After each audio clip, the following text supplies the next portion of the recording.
Welcome to The Explainer. Today we're taking the absolute most infamous number in history, 666.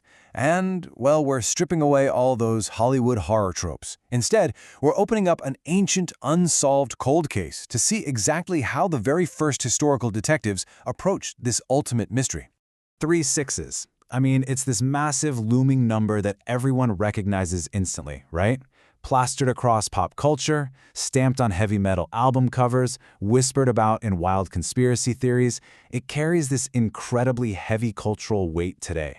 But you gotta wonder, what did this number actually mean to the ancient Christian thinkers who first tried to crack it?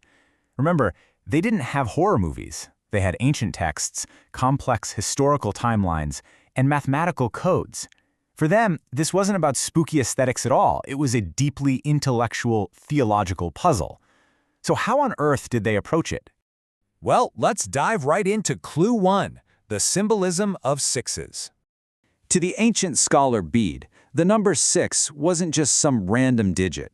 For him, it represented a completed or perfected work, pointing all the way back to the completion of the world in 6 days. And by multiplying it into 60s or 600s, it amplifies that idea. It represents this sort of counterfeit perfection reaching its absolute ultimate fullness. Then you have another early detective, Irenaeus, who took this idea of completion and mapped it onto a historical timeline of apostasy. He basically starts with Noah, who was exactly 600 years old when a great flood wiped out a rebellious world. Then fast forward to King Nebuchadnezzar, who built this massive golden idol that was exactly 60 cubits high and 6 cubits wide. Step by step, Irenaeus argued that these specific historical events mathematically add up. Take the 600 from Noah's era, add the 60 and the 6 from that ultimate idol of false worship, and boom, you arrive at exactly 666. To these early minds, this meant a future antagonist would literally concentrate 6,000 years of historical wickedness into one single figure. Ooh, and Bede throws in another totally fascinating clue. In ancient texts, exactly 666 talents of gold was the massive tax exacted by King Solomon in a single year. Bede suggests this is a huge hint. He thought this future tyrant would try to usurp the exact wealth and honor due only to a true king. All right, moving on to clue 2, decoding the beast's name. Now, to crack the actual name, the ancient scholar Promasius tells us we have to use Greek calculation. This is a practice known as gematria. You see, in the ancient world, letters were numbers. Every single Greek letter held an exact numerical value, which meant every single word carried a hidden mathematical sum. Let's look at how this works. If you take the Greek word antimos and translate its letters into their numerical values, like the Roman numeral I for 1, L for 50, and so on up to 300, 5, 40, 70, and 200. Well, if you add those values together, it literally equals exactly 666. So for these early scholars, this wasn't just blind guesswork, it was strict arithmetic. Promasius uses this math to draw a really perfect contrast. While Christ represents the concept of belief, Promasius calculates another Greek word, arnume, and yep, it perfectly sums to 666. Its translation, I deny. It's essentially a mathematical match for the deeply oppositional work of the Antichrist.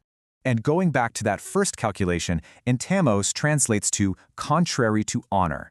By running these numbers, Promasius argues the cipher reveals the actual character of the beast. Inept, insolent, and completely contrary to anything honorable. Basically, the math reveals the motive. Now naturally, they had a whole lineup of actual suspects. Irenaeus calculated his own list.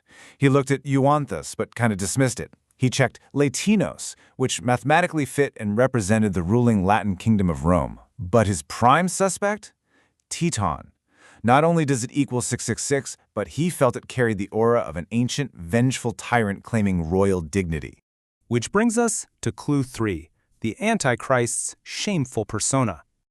Moving past just proper names, another investigator, Oecumenius, drops this completely bizarre and fascinating roster of shame.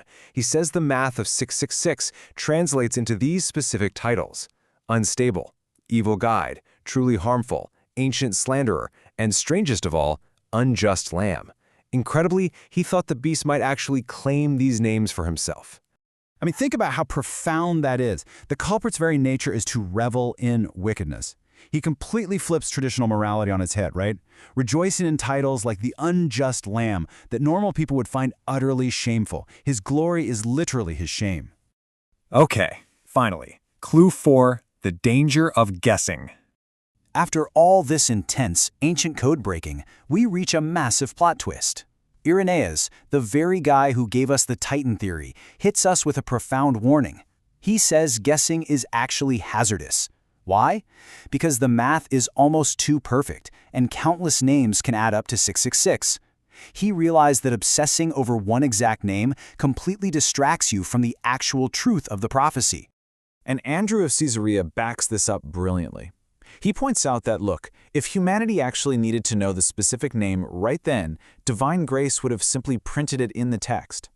The very fact that it's a cipher means only time, experience, and a sober mind will reveal its true significance. Which leaves us with a totally fascinating final thought.